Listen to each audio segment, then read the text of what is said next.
Happy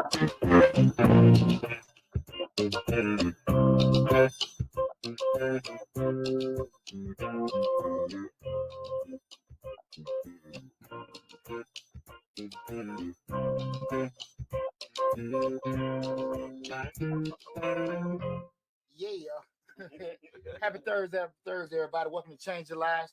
Hosted by your boy, Deontay Burton. We got a great show planned for you guys tonight. Tonight, we're talking about breaking the mold, black fathers versus society expectations. Again, black fathers versus society's expectations. And I wanted to have this conversation because you got a lot of stigmas and a lot of negative views in regards to black fathers. And me being a black father, divorced black father, and upon my divorce, two of my kids were grown and two were minors, and those minors stayed with me. They went to my ex-wife on the weekend, and it's whatever form of joint custody that is, but 5 days a week as opposed to two, and everything. And it's not that ain't no knock on my ex-wife, but yeah, but with that said, it was a difference. And I had to actually, and it's not a knock on her, she's a great mother, but I had to get used to that by myself. So I had a big learning curve with that. And I want to have a conversation because there's a very big negative stigma again with black fathers. And so I just want to have again this conversation tonight again, black fathers versus society's expectation. Again, it's Change Lives. Hosted by yours truly, Deontay Burton. We're streaming live on Facebook, YouTube, Instagram, LinkedIn, TikTok, and Twitter. The main hub is the Changing Lives, hosted by Deontay Burton YouTube channel, where we have over 1,000 videos. You can, if you're looking at TikTok and Instagram, you can probably Google Deontay Burton, and the link and all that stuff will pop up. Especially if you go to YouTube, put it in the search. But we got a good show. And I really want to, guys, if you got any questions, any comments and everything, feel free to put them in the chat. But also you can actually call in at 678-740-9894. Again, the call in number 678-740-9894. Before we get started, I want to say what's up to my awesome producer, DJ Lab. What's going on, brother? Hey, man, best day of the week, baby. Tax time. Thursday. Yeah. Thursday. It got cold on us, though. It got cold on us. What's this Georgia weather going to do for us, man? Hey, last week, it was summertime. We was in T-shirts and shorts. Now this week, we got to put on coats and scarves. What's going on? Hey, man, get your mind right. My grandma used to say pneumonia weather. That's right, pneumonia weather. That was my grandma used to say. Also, what's up to my other producer, Slick 316. What's up, Reek? What's going on, Reek? Hey, man, just want to also give you guys an early happy Valentine's shout. Early. It's not early, it's tomorrow. It's early, that's what I'm saying. Hey. So if you ain't got that, go on, stop on the side of the road. Hey, I forgot it was Valentine's Day weekend. I went to Walmart yesterday. No. Everybody bounced roses and cards and balloons from the Dollar Tree in the car and try to get the balloons in and let them like helium, so they went up to the sky. Po thing. You get to go and find them folks on the road, them baskets on Bankhead. They got the Bath and Body. Right. You know what I'm saying? Hey, Mom, happy Valentine's. Oh, yeah, we took Mama out this past weekend for her birthday. Oh, that's right. She said, y'all stop fronting on me and Mr. Charlie. Happy birthday. We're going to say happy birthday to you. I would, but I don't want to shut the internet down. Happy birthday, belated birthday, Mom. We had a good time on my birthday, man. But tonight's show, man, I thought about it a lot, and I was kind of just getting the shows together. Again, we're talking about black fathers versus society expectations, just breaking the mold. When you hear one of the big things I remember thinking about over the years, and I'm just thinking myself as a young father, there's a scrutiny that coming on in regards to black fathers. And I remember on the radio one time, it was Chuck Smith who played for the Falcons. He was on Frank and Wanda show, and they were talking to Chuck, and Chuck was saying, they were talking about father. They're just going on a damn rampage. You hear these women. They were talking about guys. And Chuck said something that really stuck with me. This damn probably 15 years ago. He said, "Yeah, y'all black men need to step up." And see, the thing of it is, this the issue. And I truly believe this. What's going on, Pookie? Appreciate you tuning in.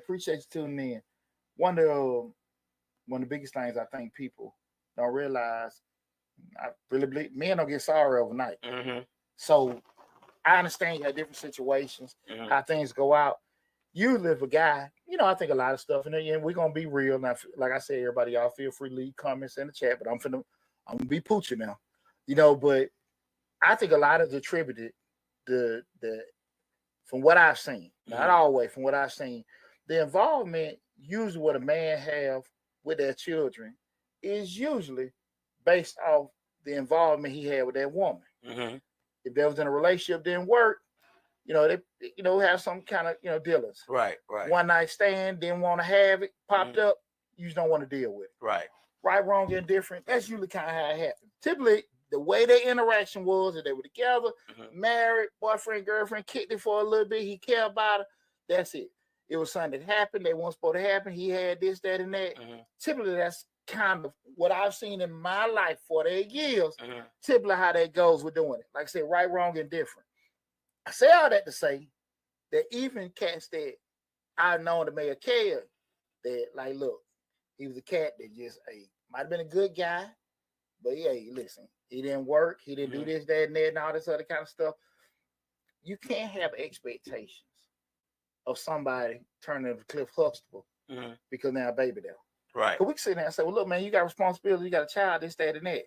If they was already sorry, they was already sorry. Like, I'm just saying the baby sometimes can make somebody, more mature. And a lot of times when we see, if you are a man, your children do kind of inspire you to do more. Right. But if you typically don't give a damn rolling out the bed in the morning, you know what I'm saying? That's just how that usually doesn't change. I believe, and this is coming from someone who doesn't know his father. I've said it many times. And being married young and having children at 18 and being married at 18. I believe the majority of Black men do try to take care of their children. I think we have a stigmata of society that likes to portray Black men not being in their children's lives. But I believe that majority of Black men want to take care of their children. And they are in their children's lives in some type of way. I don't know, like you said, good, bad, and different, but they do try to be in their children's lives in some kind of way. Now, I'm not saying all. 70% loud. Now 70% of Black. Now I ain't saying the 7. Now you ain't say all. Right. But you think 50% of that 70% do? Well, I think I ain't say love them. Uh-huh. I think most. I'm sorry, I didn't mean to cut y'all, bro. I think most Black men love their children.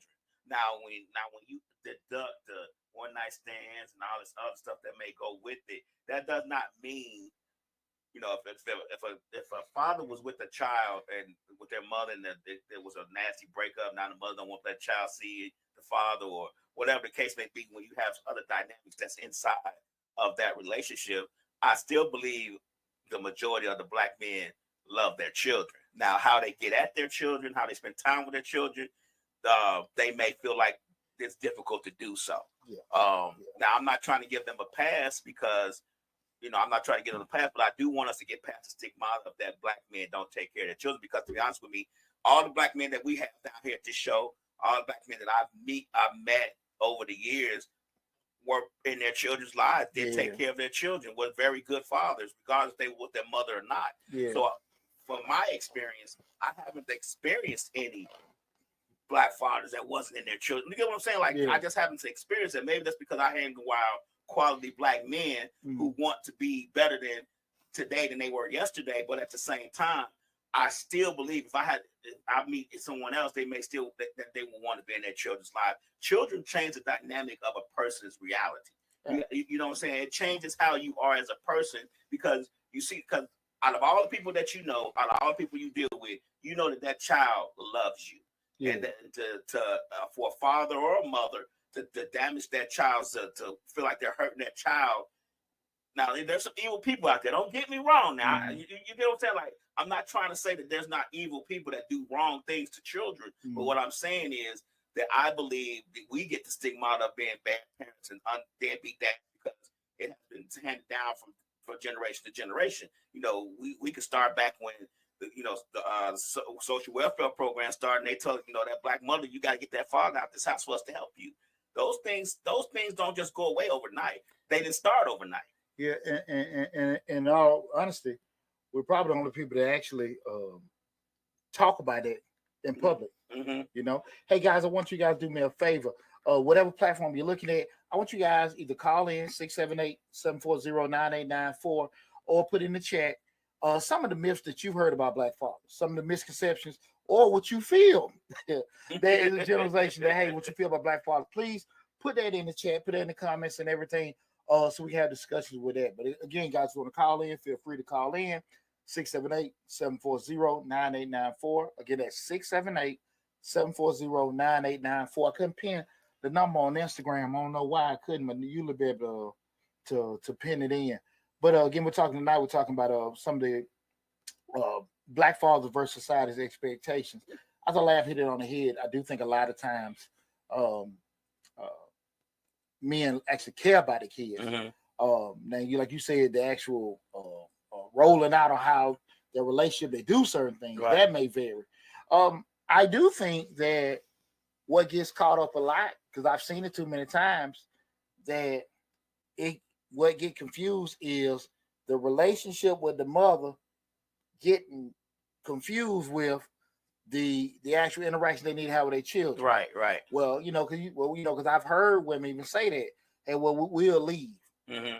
The hell you mean we? Right. You know what I'm saying? Right. I ain't gonna sit here, but I'm still saying I kind of heard that when I was going. We ain't going nowhere. They saying, hell, you get the hell on. You know what I'm saying? Shit, I remember that here. I remember the boy 4-5 years. I can be honest. Right. I heard that bullshit. Like, we gonna go. Me and we gonna go. No, we ain't going shit. Right. You can go. And I think a lot of times, that is a leveraging tool, not to make a man, not to hold a man in a funky spot, because you can see early, it's a man. I understand. Look, they want their woman. They might give a damn about their children. Right. I believe that. Right. But I do believe a lot of times when people see it ain't working, men and women on both sides, when they may want to leave out a situation to make the other person uncomfortable, right? Because we gotta be honest. Everybody's not gonna be civil, right? Everybody's not gonna be civil, and I'm gonna leave that alone and let you be you and everything like that. But a lot of times, like, people like, well, look, me and the kids can go. Well, what the kids got to do with us? Like, we ain't working, right? And now that funky dynamic coming in, because I would say up until the past, I want to say 10, but definitely the past 5 years, there's always been a lot of leverage in regards to women getting custody. But now you got a lot of these 40 and 50-year-old judges.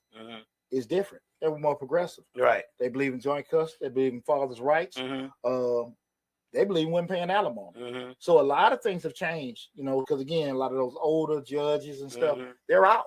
Yeah. And you got people that's a lot more forward thinking. Like I said, in that 40, 50-year-old range, some younger, it's a different dynamic.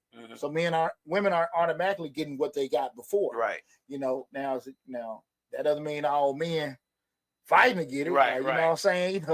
Brother trying to keep his money and keep them damn kids. They don't want to pay child support, and I want to keep my car and house. Right. You know what I'm saying? Y'all want to get all that. And you're right. There are some men that do that and do think that way. Unfortunately, I don't think. Slick says the children become a weapon to use against the father or each other. They, depending on who has custody. Yeah. And I think sometimes with Black fathers, I think the dynamic of trying to deal with the mother and to see the children sometimes it can be overwhelming. The mother could be just that bad. Like, could be, when the relationship they was together, it was great. But not, you never know how a person's gonna treat you until y'all start splitting up. You get what I'm saying? Absolutely. So that evil side comes out then, and every time the father try to see the child, is something, there's an issue, whatever. And so, people get tired, they get worn down. And now that he's not trying to make as much effort to see that child. Now he's getting labeled as deadbeat. There are a lot of conversations that are had once kids get to a certain point where they can process and understand. Because, like, say, because you done try to do this, they couldn't work, and they go from both sides. Mom got a story, daddy got a story, and I think a lot of times as a child, you may not necessarily know what's going on, But to your point, man, Joe can get look. We fighting this battle I can't win. Mhm. Let me get up. Then I'm not justifying a person quitting, Right. but I'm just saying there's always a story. Let me grab some of these comments. What's right here? Six Redbone says some don't like taking care of their kids if they're not with the mother. Is it sad? Also, some just pay child support and never see the kids. Some take care of the girlfriend's kids and not their own. To see this a lot. And you know what, man? That's what we start talking about these things with as far as we talk about black fathers versus society's expectation. I'm gonna say this from a school of thought. I think that's true, but I think that's true for men. Mm-hmm. There's such a we the Asian men, white men, Indian men, and stuff like that. They divorce too, right? They divorce too. You know, they have domestic violence. They have volatile relationships and everything. Like I said, the funky thing with black people, we handle so much of our business in public, right? In our music, in our videos, in our shows, our movies. You know what I'm saying? And it adds to the stigma, the negative image with it. And we start looking at other things that, especially from a historical and media standpoint, you just brought up, where the men were actually kept away from certain things of a woman, needed public assistance, and it wasn't a woman, the family needed it. But I know I can't make these kind of wages and stuff. Now I got to get out. Those kind of things. Look at the music and stuff. Some of the things and some of the imagery. I think Tyler Perry is a great guy. But again, like I heard him say in the interview, and I understand the business aspect. That's what his fan base likes. Those kind of movies and stuff. Right. So he's gonna make movies to cater to his fan base. Right. I get that. But it perpetuates a stereotype. Exactly. You know what I'm saying? Right. So like he know that. I don't think it's subconscious, but I think those kind of things about it. Coincidentally, and I ain't saying he a bad brother, but I am saying like, hey, this, you understand the power of that. Right. We talked about the show before, that blind influence, where because there's a lot of people that trust Deontay or they believe Pooch is a good guy, they don't question stuff that I say. Right. If I say that's a bad place to go or that's not a good man, people gonna take that because they trust Poochie, right? And when a lot of times people have that kind of blind influence on people, folks don't necessarily want to, scrutinize it, right? That's true. Most people just, the vast majority of people don't use reasoning. They don't use logic. They don't think, right? I think probably 15% of people use logic. But still, they say, well, I made my own decisions. People don't bullshit. Right. Because a lot of times our decision making is based off what we know. If we already ignorant of something, we already, just gonna make an assumption. So if I see it, I think that's it. That's it, right? It's just what you've been shown. You know what I mean? Yeah. And I don't think too many people get past that part. And again, tonight we're talking about black father versus society's expectations. How much of what people talk about and believe is something in reality what black fathers are, or just coincidentally that's some things that happen with men in general, right? And my father wasn't around. Love my daddy, great guy, this, that, and that. I don't have resentment a lot of people have because I think I turned out okay. Right. If I didn't, I'd probably be looking a different way. I don't trip on people about certain things, but as a man that has raised 3 grown children and still raising one now, I can understand sometimes when you get older, hey man, listen, this is what to what we talked about before. This is what went down me and your mom. Right. And I had a girl, or I had a wife. Right. And this happened. Or hey man, your mama didn't want me to see. Those kind of things can be true. Right. Or hey, like a lot of people in my generation, look here, son, I was on the dope. I was on dope. Yeah. And look here, man, it wasn't nothing or whatever on you. I was on the dope and whatever. If they own it, halfway piece it up. Right. And that's what, and I'm just saying from that late 80s, 90s era, a lot of us had daddies that was on dope. Right. Or mom was on dope. And we really got the brunt of it. It's a thing that really isn't talked about a lot because, a lot of times there's a lot of trauma that's attached to that. But that is, I think, something that impact a lot of people, especially north of 35. When you start talking to people in their 40s and 50s, people want to talk about that. But I just had like somebody close. Oh yeah, we all had somebody close. My mom used to throw parties like that. But I believe that, like you said before on a couple of shows, you don't know what you're gonna get. You know what I'm saying? 50-50. So like, I don't know my dad. I've never met him a day in my life. I might have met him when, I don't know. I don't remember ever meeting him. Let's just put it that way. He may have came by when I was a baby. I don't remember. I can't remember back that far. But I don't know. I couldn't tell you how he looked or what his name is. I used to know his name, but I don't think I don't remember, because I didn't have the father issue that most people have. Yeah. You know what I'm saying? I've never been a type of person because you had men around. Because I had men around. Yeah. I mean, I have 4 uncles, 5 uncles, and 4 aunts, and they all was solid. You get what I'm saying? So I didn't have that issue to where I didn't feel protected, or I felt like this, or I felt like that, because my daddy wasn't around. You know, now of course my family struggled. We wasn't rich by any means necessary, by any means, but we were a family. You know, we had our ups and downs. We struggled with this, or trying to eat this day, or trying to do this day. But it's just far as a daddy issue. You know, I had a grandfather that was 6'5", 350. Oh man, always talked to me, always showed me stuff, showed me how to do this, play dominoes, whatever the case may be. Wasn't a I love you type person. Yeah. But I knew he loved me. You get what I'm saying? Like, it wasn't a I'm gonna hug you and kiss on you type. That never happened. I never seen it, but I just never had that issue. So when I had my children, the only thing I wanted to do was make sure that they knew that they were mine. You get what I'm saying? So I guess that's where that part came in, because I wanted to make sure my children knew that I was their dad. I didn't want them to to guess, like, is that my dad or this my dad? I wanted them to know that's my dad. He's been here since day one. You know what? You know, like what you alluded to earlier, and guys, if you hadn't known, I've always said, you know, when I talk to young men, kids in general, you got a 50-50 chance of having a good parent. Mm-hmm. You don't know. Right. Because let's be real.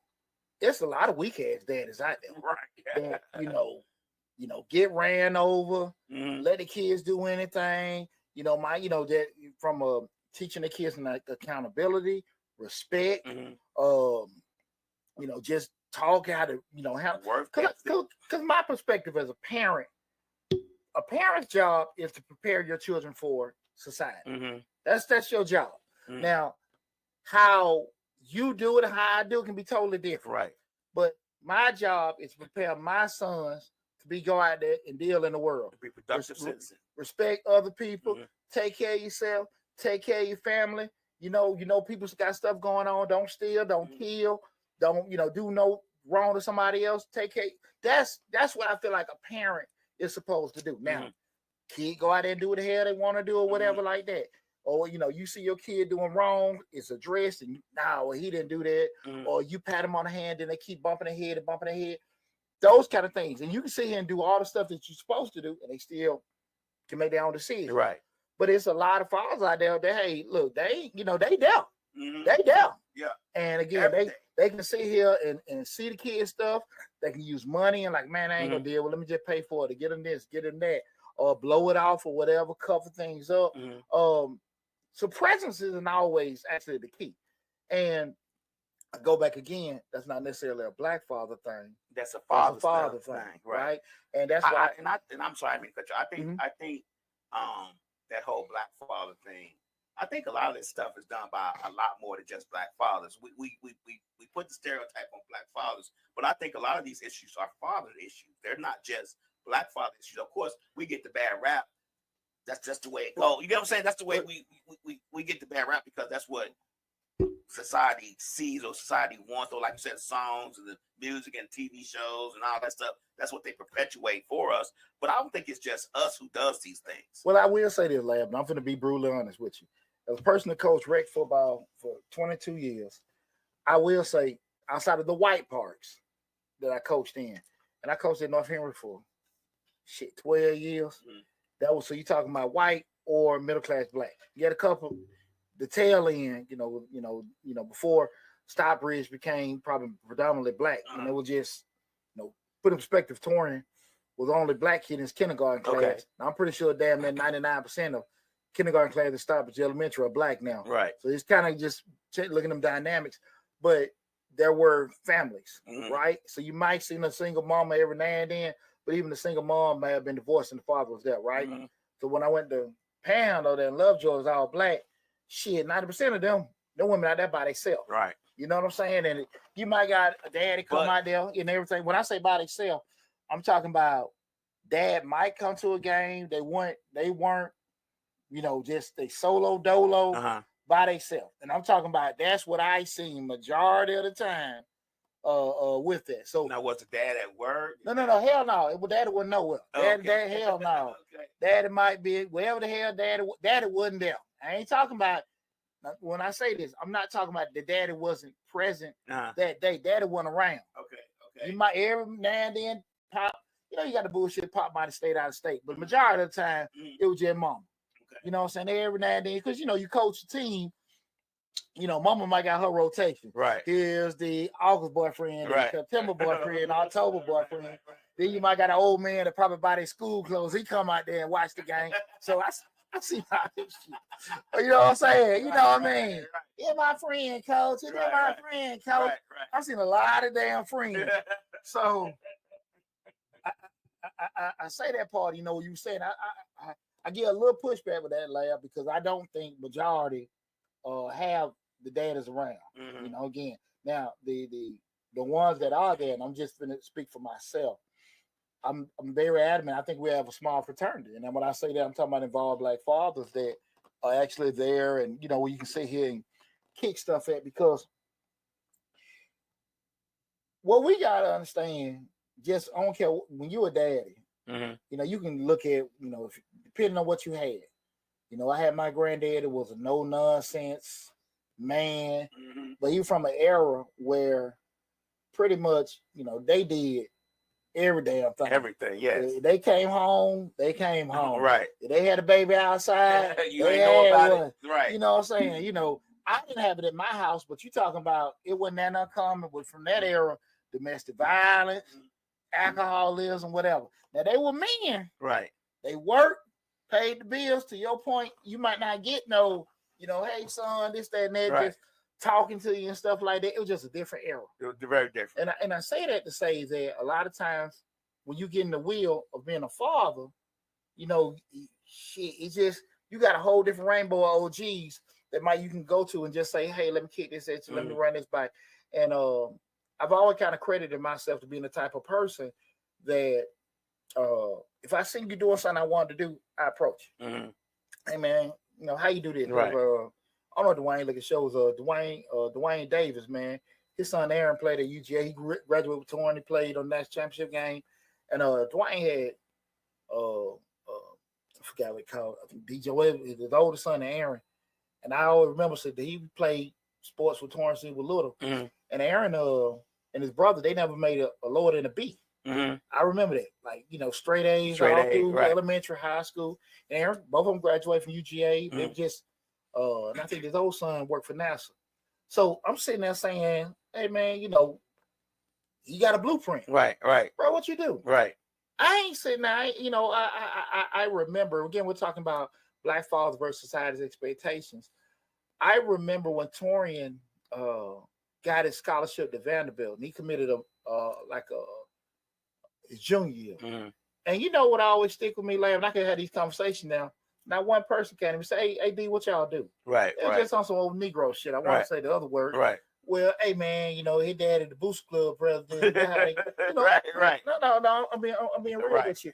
And so I always pride myself. Hey man, let me holler at you. What you do? Hey man, these are things I did. Now some of this stuff I'm like, I want to do it that way. Or I see brothers getting their kids in school, this, that, and that. Or I see a kid moving a certain way. Hey sir, hey man, hey, what you do with your son here, there, and there? Right. And what I found, people that genuinely were doing it, sometimes, like what I always say, when our kids do wrong, we get too much blame. When our kids do right, we get too much credit. Right. Some cats be like, man, I ain't did that shit. Hell, I can't read, but son can. Shit, I'm dumb as hell. And my wife here too. So I'm smart. This shit, we like it. Right. So I get that part. Right. But a lot of times people will be genuinely will share stuff with you ask. And I got a lot of game from, some stuff. And some stuff, I tried, didn't work and everything like that. But I always prided myself on reaching out to people that were in a position that I wanted to be in, right? Like, hey man, what you do? And I will say this, Lab, and I'm being brutally honest with you. It's not a big fraternity. When I'm talking about involved Black fathers, where you say, hey man, You know, you talk to a cat and they stressing at night, worry about how the hell you might pay if you know how to get your kid in college, or if you got to do this and do that kind of stuff. Man, I hope this kid passed his exam. They were studying. I'm talking about stress. They ain't got shit to do with you, but you worrying about your child. Right? It ain't a lot of, like I said, now you said it from the get-go, and I'm a firm believer. I think most fathers, period, like, they love their children. They love them. They want them to do well. But their journey, you know what I'm saying? Like, you know, I see, bro, you know, especially with football training, they want to make sure the kids in shape and all this other kind of stuff to get a scholarship. But the stuff that they probably not familiar with as far as the academic side, they stay away from that. Applied side and stuff like that, stay away from it. And usually that's by what I would say the intentional ignorance. Kind of like hope that shit just fall into place, and it don't because you ignore it. But it ain't a big fraternity of guys. You can sit here and say, well, hey, like I said, they love them. But when you just say, okay, look, man, you can bump ideas. And, hey, man, what you think about this? Do that. I know a lot of guys that love their children, and I know a lot of guys that provide for their children. But that 24-7 day a week type deal. Yeah. But you know what? And I ain't talking about no shit like with custodian. But because it's, you know, co-parenting. You got some guys out here, a lot of brothers that are co-parenting, and they're really damn involved. They don't stay with their kids, but they at the conferences, they going to every function. They seeing their asses, you know, out of 7 days, 4 or 5 days out of the week. You know that. So you got some brothers like that. So I don't want to diminish that. But you also got majority, I think, don't. You know, they love them. I hate you know. I hate to say, I don't necessarily want to say that. I get what you're saying, but I think what happens is we see that, and we see more of that than we do the brothers who are solid, like you said, the ones who are generally involved and love their children. We don't see much of that. That's why we don't think there's much of that going on. So if you don't see it or you don't hear it, it's not perpetuated in movies. You don't see it on anything. You don't see it in social media. All you see is this, you know, he don't do this, he don't do that. You generally are going to feel human behavior is going to be like, oh, that's what's going on. Because that's all I hear and that's all I see. So they all can't be lying. You get what I'm saying? But I believe that a lot of times the good part, like you say, we get you know, credit when they do bad, and we don't get enough credit when they do good. So it's maybe a case of where black fathers are getting all the bad credit, but a lot of the fathers who do good don't get any of the credit. Even if they stay with the parent or stay with the mother or not, it's just they're just not getting the credit that they probably deserve, because it's to them it's just a part of being a father. I personally think, my just personal opinion, I don't think a lot of the negative impact should be there, but I do think a lot of it is there.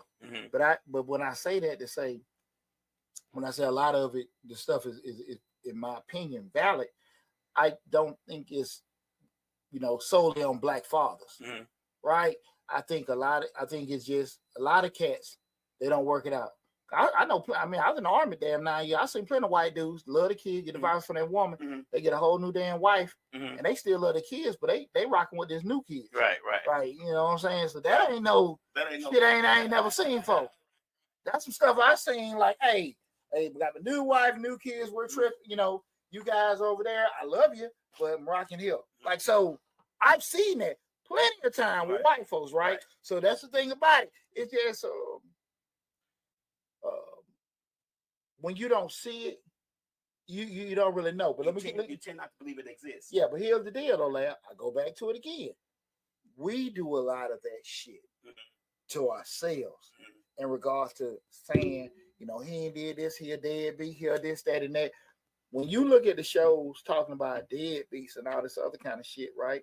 When you look at paternity court, what you mostly see? Exactly. Black folks. When you see these damn shows, Maury, Steve, and all this other kind of stuff, what's the dude name? I don't want to say. I forgot his name, man. He Jerry Springer. Nah, he's a brother. Be clean cut. I don't want to just say the gay guy, but he is. You know, He is gay, but Right.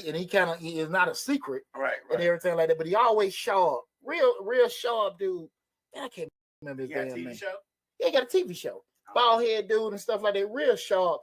But I mean, that's damn near like I said, the black guy, the gay guy, tall guy, whatever. But that's one of the things you know. But he's most of these black folks on there, they talk about the different the negative stigmas and stuff. But it's not. That's the thing about it, Lab. Like that's what they want. That's what I'm saying. Like, who is they? Society in general. Hell no, us. No, I think it's when you said earlier. Now that's being 100 on this. When you said that Tyler Perry says he pushes out what his people want to see, and that's us, not society. You think that is society? No, that's his societal fan base. Lab. Hell no, Lab. What I'm saying, Tyler Perry. When we talked about on Mr. Short Dollar, right? Damn target audience. Okay. His target audience is that damn probably 35. Okay. To 55. Okay. Black woman. Okay. That's that ain't damn society. That's that target audience. Okay. And he gives to that. I get it. And so I say that to say, but does he have to? See, that's what I'm saying. No. He perpetuates an image of black fathers as a bad. But does he have to do that? No. Is that something that he has to? It's not an issue. I have to. I want to do that because I want to make this money. Okay, I get it. I understand that. But is there a way to transition from that? Because if you keep perpetuating a cycle that is negative, all you're going to think that there is negative. I don't think there's a care. Oh, okay. I don't think there's a care. I'm I'm a proud member, 100 Black men. I'm very conscious of the shit I do. Mm-hmm. You know what I'm saying? I ain't perfect. I still got my damn soldier mouth and everything like that, but I'm very conscious about my image in regards because I deal with a lot of young men, young people, and different circles and things I have to go to. So I'm very conscious of the image I'm trying. Ain't nobody had them comment. Yeah, I got some on here. Okay, but I'm very conscious about that, Lab. But at the end of the day, like I don't think it's an interest. So I can't. Yeah, how can I put it? And then when we talked about that before, I can't come to your damn house and give you rules on hey, move your table, this, that, and that. You know what I'm saying? Hey man, hey man, you need to have your stuff here. Hey, put them up. Man, my daddy came to my house one time. So I'm like, you need to put a TV.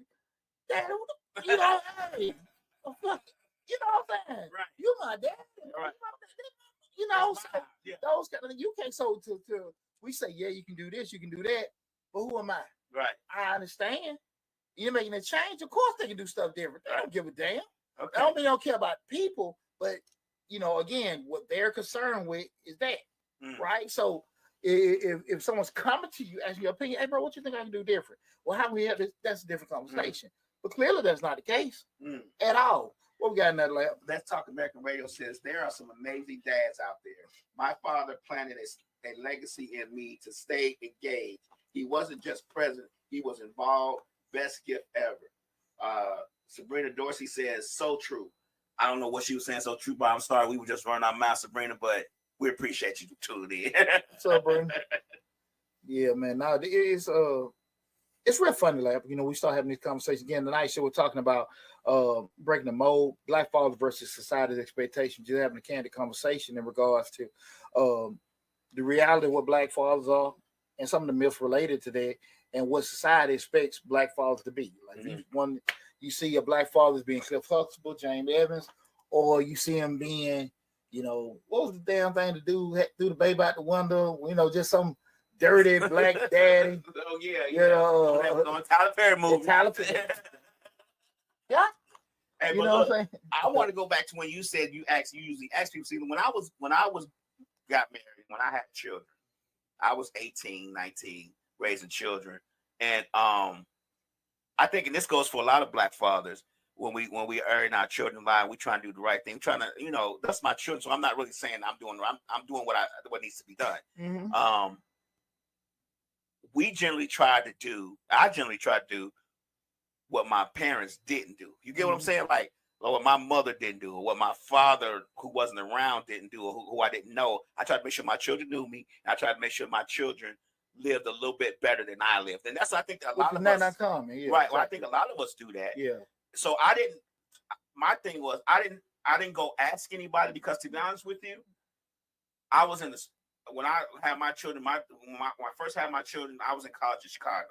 My ex-wife was down here doing stuff in college. We didn't come together until like 4 or 5 years later. You know what I'm saying? Do stuff. We were still married, but I was doing college there. She was doing college. You know, I had 4 more years to finish my master's. She was starting her nursing degree, so it was a little bit different that way. But once I came here, I was a stranger in a strange land. Yeah. So I didn't know who to ask because I knew no one. I was here by myself with her family. Gotcha. And her family wasn't very inviting. Yeah. You get what I'm saying? So they wasn't the type of family where I felt comfortable enough to say to her grandfather, well, how you do that? Or how you do this? Or her uncles, because they just wasn't an inviting, maybe just to me, maybe because they didn't know me. Yeah. So they wasn't inviting to me. So I was figuring out as I went along. Yeah. And I think a lot of fathers try to figure it out as they go along. And they don't necessarily feel like they have a mentor that they can ask. They may want to ask somebody, but a lot of times you don't want a lot of people in your business either. Yeah, I'm glad you brought it up, Larry, because let me get this disclaimer. My roadmap, how I went about things, was just that. That doesn't mean it was the only way or the best way. It was just what I did. And to last point, you ain't always be privy to have OGs. You ain't always going to be privy to, be in a situation where you can talk to certain folks or see certain things with that. But I do think, when you have a conversation like this, it's so important when you get an opportunity to have that, to not necessarily, suffer in silence and try to do everything, by yourself and stuff like that. Now, I'm glad you brought that up, Lab, because there are a lot of things I didn't have. I would listen to my ex-father-in-law talk, and here's the funny thing about that. Pop was a cool dude. We don't get along now, but I'm just saying he was no bad person. But this one thing I think about. When I was 20, let's say 25, 26, I'm listening to the OG telling me stuff about kids. I started hitting 30. I really did nothing stuff with his children. Right. So, that's kind of like, when I went to the show years ago about how the hell you know. Right. And those kind of things, you sitting there listening like, this man sitting here telling me about stuff. He has. He ain't did. Right. You younger, you're not processed because what? You got Master Yoda giving you the game. Like, okay, this, that, and that. This is what a man do. This is what a man do. And because you're impressionable by him. Right. Right. You listen to him and you think of that. But as you get older, you start learning. You get more experience. You see certain things. You're like, this man ain't did none of the stuff he did. Right. And then you start wondering. He asking questions that they can't answer. And then you wondering stuff. Now you tripping. So even if you do have that, that don't necessarily mean that's the best for you to have at that particular time. And life does that to you. As we grow, things that was important to us in our 20s is not in our 30s. Things that are important in our 30s, not important in our 40s and 50s. Because we grow different. That's just like we get in a relationship, right? You can meet this woman in your 20s, and y'all, reality, like it or not, y'all can grow apart. You know what I'm saying? Y'all was clubbing and everything in your 20s, and now she want to go cruising, and you want to go play bingo. Right. You know what I'm saying? Right. It just... Y'all always butting heads. Yeah, and it just... That shit happens. Right. Right? No matter what people say about it, don't want to accept it, that happens. And... even with your children, man, you can do this, give them that. They can use it to a certain point. But we, all of us that come to that reality, when they hit that 18, or that legally adult, 18 to 25, when they get out there spreading their wings, they can make that. Now you're not always in a position to well, most of the time at that point, to kind of even do anything with their decision making. Right? That's why you have a lot of damn parents with adult children, they want to keep them kind of tied up so they can control their decisions. Right, control what they do. I want to make sure you do this because I'm going to pay for this. Right. I want to worry about, I want to control what you do with your children. Right. So I'm going to continue to get your children and pay for this. Damn that shit. I ain't going to do that. You know what I'm saying? Hey, Poochie can tell you right now, who the hell ain't going to do that? I love all 4 of my boys. Right. Well, I can tell you right now without a shadow of a doubt, this ain't no granddaddy daycare. This ain't going now. Hell no. That ain't no flex. Y'all come up, we have a good ass time with Paw Paw. Right. But shit. Oh, hell no. Oh, hell no. 6 says, Cosby Show was what I wanted, but was what I wanted. My dad wasn't perfect, but he loved him some meat. He was of the dope era, so and I can vouch for that. Six father loved her to death, and I knew it just by you know. So you could see it in his face. You know, he might not hug on her, but she don't do that. So you know what I'm saying. So it's like you could tell when a person really loves their children or their child, and he did. So he does. Let's put it that way. So a lot of times, I think that what we do when we get older as adults and we have our children, we try so hard. We try so hard as grown men, especially when we have daughters and stuff like that. Because I had a daughter. I'm going to tell you the experience with my daughter. Now, my daughter, when I was raising my daughter, I tried so hard to protect my daughter from the outside world. With me being a man, I knew how men were. You get what I'm saying? Absolutely. But like you said, when you get to that fork in the road, and my daughter becomes a certain age and gets old and she wants to do her own thing, then what I think that happens with us as Black fathers when it comes to that, we start thinking about what we did wrong. Like, what did I do wrong? Did I, you like you say, you see, Sheila down there, she got 5 degrees and working, working in science, working at this great science company, making $200,000 a year. She only 17 years old, and your daughter out partying all night. You know what I'm saying? You trying to figure out what's going, like you went to military school, you did this, and she just became the Hellcat. And so you unconsciously comparing, right? You unconsciously, you ain't doing it out loud. Yeah, you're doing it in your mind, and we do that all during the growing up stage. We do that all the whole time our children are growing up. We look at Frank Child getting all A's in kindergarten and spelling his name frontwards and backwards. And here my child is, like you say, eating glue. He's trying to figure out what's going on, what you're not doing wrong. And we gotta give black fathers some credit. It's a lot of pressure being a Black father. It's a lot of pressure trying to make sure, and I'm not giving a pass on that, but a lot of us do go to pressure, and pressure busts pipes sometimes. You got to deal with, the mother may not be the greatest person in the world after y'all get separated, or she may be hell on you while y'all together. And work and children trying to do all that. So a lot of times we have a lot more on us than people realize. Everybody give credit to the mother, but the father has a lot of stuff on them too. And we just don't externalize those things. We internalize them. And then sometimes that's what breaks up the family dynamic. Or break your ass up. Right. One thing, me and you shared, I remember, and I appreciate, because you and Rick were very impactful of me when I was going through my divorce.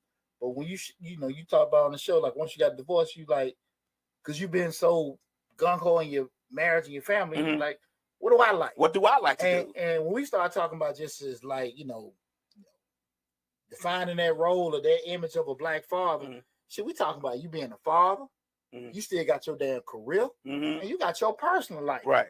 Like, just shit, because as them kids grow, they grow and do what the hell they want. Right. And you sitting over there like, we got practice no more? Daddy, I'm 30. Yeah. 30, Daddy. What the hell you talking about? We ain't got practice. We ain't going no tournament. And your ass, you got PTSD because your ass been damn basketball and football and tracking for 30 years. What you mean, Daddy? Hey, Daddy's still talking about practice. You know what I'm saying? He walk around the house with a whistle. Right. You understand the shit. You know what I mean? So we lose ourselves. And I can say this too, man. I can just, say this, and I get this to a lot of young guys, especially the young in marriage, hey, man, like, I damn sure with no saint, so I ain't finna sit here and say, I look at my marriage, but I can definitely say that we got so engulfed in our children. There's a lot of shit we didn't continue to do with us. I was a saint. Shit, I ain't gonna say that bullshit. I was a saint. Nah. But what happened with us? We got married so young, and we had a family dynamic so early in life that our responsibility to our children encompassed everything that we did. That's what I mean. That's our exactly responsibilities to each other. To be honest with you, encompassed everything that we did until when the children got older and wasn't around to keep us together. Because instead of us looking at each other and arguing about stuff, we got to deal with these children and figure out what they want, because they was very close in age. So once they got older and they was gone, and then you start looking at each other like, I really don't like her. Or she looking at me like, I really don't like him. You know what I'm saying? So those things come into play. Slick says the mother has the kid regardless if the dad is there or not. We get that. We get that, Slick. We ain't talking about black mothers. We talking about black fathers right now. Yeah. Slick, you need to go on our own channel. Go on our own channel for that. We ain't talking about that, you know. You gotta go on check that out. Right. Wrong channel. Nah, man, but just looking at that kind of stuff, balancing that act. Again, we're looking at black father versus society expectations. That those are the emotional and mental. Me and my dogs had conversations, especially like so few of them went through divorces, few of them went separations where your kids in a different spot, and even if you co-parent, the shit that your kid may encounter in a 48-hour to a week process or whatever in between can be so damn. And I ain't talking about nothing in regards to trauma. I ain't talking about like they got molested or beat. I'm talking about just bullshit. Right. Because I got my way I function. They got their way they function. Right. Is my way right and their way wrong? Not necessarily, but completely damn different. Okay. And I'm trying to sit here and say, look, I'm on my military shit. Right. And then we over here like Kuda Matata. What's going on? Right. So, and everything. And you can't get this. Hey, I think, you do over there what you want to do. And I'm going to do what I want to do. No. And so now you sitting there like, okay, daddy tripping, this, that, and that. And it could be vice versa. Mama could be the more rude person, whatever. But you going through those kind of things, and it's stressful as hell. Yeah. You know what I'm saying? Yeah. You start looking at like, again, like sitting up, you worry about this kid gonna look, man, they gonna pass the damn test. They're gonna get out here. I gotta get their ass to graduate. All this other kind of stuff. How the hell I'm paying for this tuition? Man, that's just a lot. Before you even get to that point, you when they're younger, okay, they got to go to daycare, or I got to pick them up before they get to daycare because daycare $400 a week. I ain't got that type of money. And then you got 2 or 3 children you got to put, you know what I'm saying? So even those dynamics, before they even get to going to college and all that, you still got to deal with that because you got to figure out, okay, if I work at night, if I work during the day or she work at night, we got to figure out a way to offset this to where we, you know what I'm saying? It's a lot of moving parts. And if a dad's going to be in a child's life fully, he's got to be a part of that moving part. He got to be a spigot in that wheel and do what his part is supposed to do. Yeah. Lamb, I'm telling you something I think just was totally not, and I want to address it, and I just thought it was totally effed up, is, when we start talking about these particular things, like from the emotional standpoint and looking at like the stress, worrying about your kids and stuff, one of the biggest things that we start thinking about, black fathers versus society's expectations. And I what I wrestle with, and I've just heard this over the years, it can be from my ex-wife or, just hear from women in general, but people have an image of this is what a man do. And the issue that I always get is, it can be for men or whatever, a man provider, this, that, and that. And I think we know by statistical data, most y'all ain't seen no damn man. Like, that was always my question. Right. When you tell me what a man's supposed to do, whatever, who you seen? What's your example? Right. One your dad, one your uncle. Where have you seen that at? Because like statistical data. Yeah, just saying. So many times when you hear people have that kind of stuff, what a man should do, what a man should be, and it's men and women. Like, a man gonna provide. Did your daddy do that? And this is when you talk to brothers. So my uncle did. Now look, man, you don't really know until you get in that wheel. Right. You don't know, and you as a man, you got to already have this, daddy, I'm this rock, right? You got to do it, because if you ain't, daddy a punk, right? I'm stomping all over him, doing all this other kind of stuff. Right. So you got to be right here in the wheel, all that stuff. Well, we're gonna be a talking family. That now, look, somebody got to lead. Now again, you want to be the father, you want the man to be there and everything, but a lot of times that don't necessarily be the case. Right. But when you start looking at when people have this imagery or whatever. This is what a man's supposed to do. This is what a father's supposed to do. I would say majority of them don't even know it. They never seen it before. Right. They hope. You know what I'm saying? Right. I was raised by a man, and I can sit here and tell you, my grandfather was a man's man. No nonsense. straight, you know Right. what I'm saying? Straight, no chaser. Right. Didn't give a shit about your feelings. I mean, Yes. for no kind of, Right. you know what I'm saying? You Right. sitting there like whatever. And he's from that era.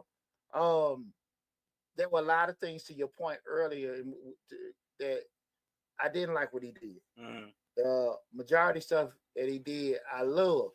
But to your point, we typically use the stuff we like and also the stuff we know work for us. Mhm. The funky part about what happened with the stuff that worked for us, it may not work for who? Our children. That's what we had the fucking problems at. Right. Because I might have got my ass whooped. Uh-huh. And an ass whooping don't work on my son. Right. I got to sit here and be Dr. Phil. Right. And an ass whooping, I work on my other son. Right. You know, I might just got to give a look. Right. But because it worked for us, We think it works for all children. it worked for all. Right. And I think that happened to everybody. I think everybody. You know what I'm saying? You know? Now, I'm going to be honest with you. I'm going to be 100% honest with you. My Talk to me. grandfather never did that. Mm-hmm. My grandfather just had an aura about him. Yeah. And But I ain't talking about the whooping. I'm just talking about the ways that Right. we like. I mean, cut y'all. But I'm talking about like the things that we liked and also the things that worked for us. Okay. Because the stuff we didn't like might have been just the aura. Right. I think I want to fuss. discipline. I think I've gotten disciplined one time. Uh-huh. And even when I got disciplined, it was by my mother. My grandfather told her to stop.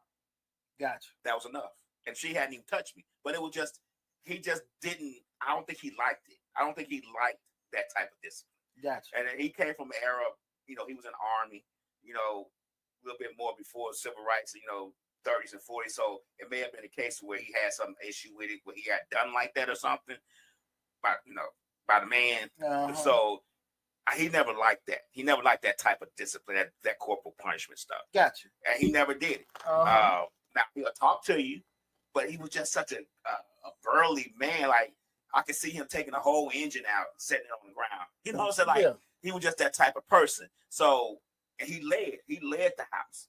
Mm-hmm. So I just never had that issue. But to your point, I wasn't really that tight with my children. Yeah. Because you know what I'm saying? Like, we talking about how things how we got treated when we were children, how we brought that forward to our children. Yeah. I wasn't that type of person with my children. Mm-hmm. Now, I did discipline my children, but that wasn't, corporal punishment wasn't the first thing I went to. You get what I'm saying? Absolutely. That was like the 99th thing. You get what I'm saying? Yeah. Because that's just not how I was done. And Yeah. I turned out fine. Yeah. I've heard that so many times.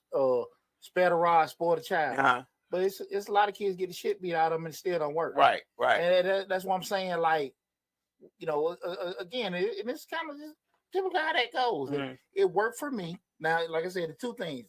I didn't like what they did. Right. I didn't like the cussing. Right. And so I ain't gonna cuss my kids. Right. I ain't gonna like the whooping, so I ain't gonna whoop my kids. So I ain't gonna do that. But there were some things that they did do that I did like. I like that we ate at the table. Mm-hmm. I like we went fishing, and so I'm gonna incorporate it.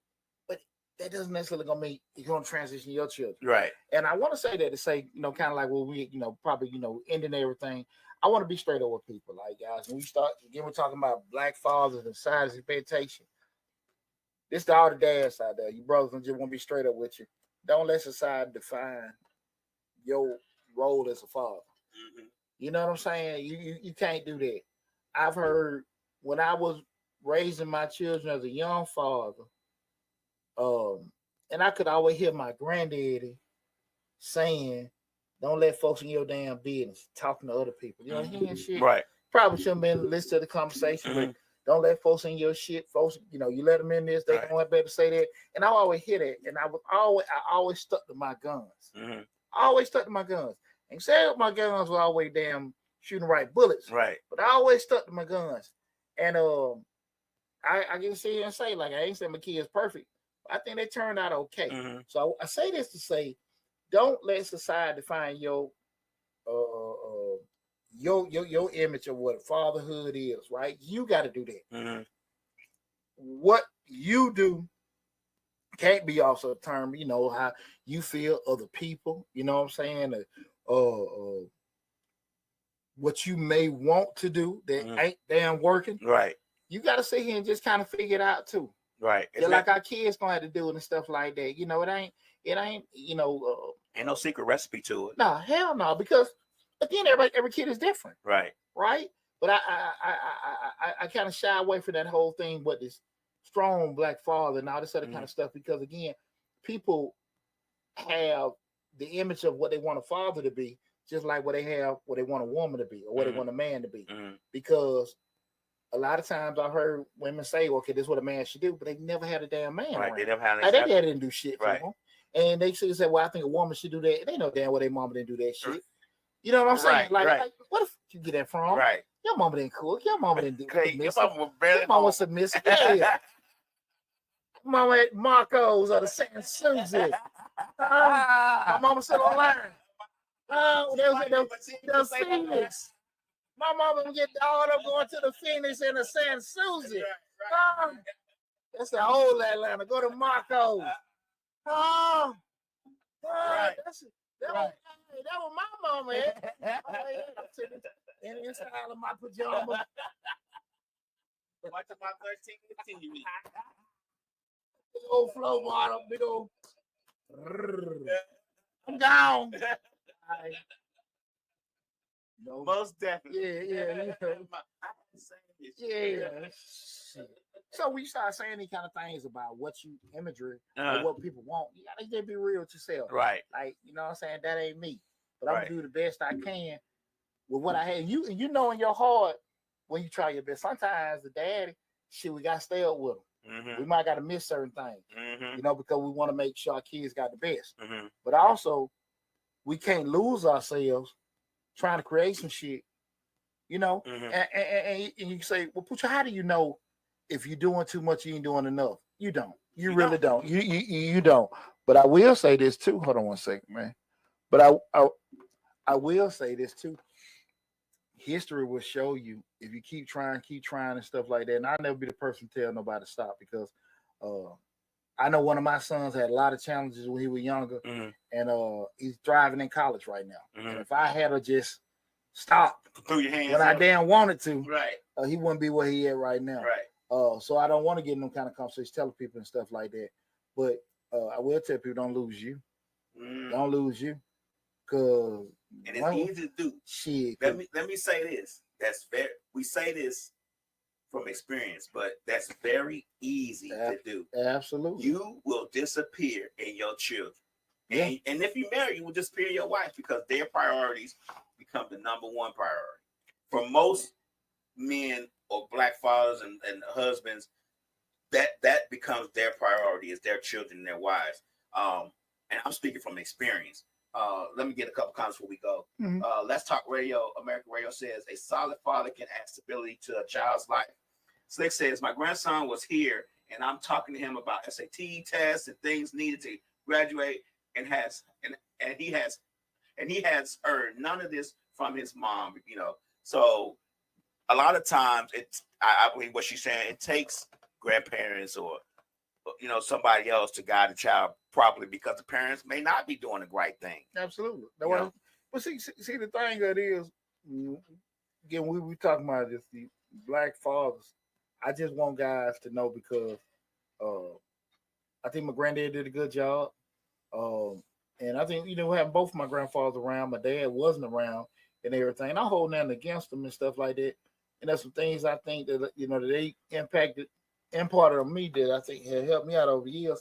But there's a lot of shit like I had to do totally different. I had to view stuff a lot different. I had to be open-minded with some stuff. I had to educate myself on some stuff. Right. And so that's why I say, like, don't get so caught up into what people think you need to be doing. Beat their ass. Right. Or don't take it. That might not work in that kid. Right. You know what I'm saying? Right, like, real damn talk. And you can see, like, I mean, the shit out on this ain't right. This ain't working. Right. I might gotta scale back on some stuff. I mean, when one of my sons had some issues, I was out there making that money laugh. I was out there making that cheddar. Right. But he needed me. Right. You understand what I'm saying? So I had to kind of scale back. Like, look, let me let go of some of this stuff, because in my mind, I'm providing everything for them. But my presence will need. Your presence will need. You know, so and I think we'll be kind of honest with ourselves, like, hey man, this shit I'm doing ain't working. Let me try something different and be okay with it. if you're being genuine with yourself, man. But listen, we done had a great show, great conversation tonight. I appreciate all you guys from the bottom of my heart that tuned in. If you come in later, remember, or you came in the middle of the show, you can always go to Changing Lives, hosted by Deontay Burden. Changing Lives, hosted by Deontay Burden. You're looking on TikTok, you can go to the profile, hit the link. You can go to the YouTube channel. If you're looking at it on Instagram, you can hit the just put a Deontay Burden on YouTube, and that'll come up. No direct link on the Instagram, but I know if you're on the Facebook and all the other stuff, you should be links in the description section. How to go to the YouTube channel. That way you can see the whole video in its full entirety, along with all the other great videos and stuff we've done. Man, listen, guys, this has been an awesome conversation. I really want to tell you all again, I appreciate you all. I don't even know where we're at numbers wise. I've been so damn swamped with tax. I ain't looked at it either. But I think we close to 20 grand. Okay. On Change the Lives, man. I think we close to 20 grand. Okay. We knocking it. I don't know where we at and everything, but again, man, I just want to tell everybody I appreciate y'all. I love y'all. Y'all take care of yourself. And listen, fellas, listen. If you ain't got none, I'm just saying, pull your ass over. On the get way that little over basket, tomorrow. like I say, that little, you know, the one Bath and Body, Yeah. that pink fur. Saying maybe throw a rose up in there. Some candy. You gotta do there's a flower. Right. I'm talking the rose in there. You take care of business. Man. Right. Have a happy Valentine. Listen, y'all take care, man. I appreciate it. But I love you all. Y'all be safe out there. And I'll talk with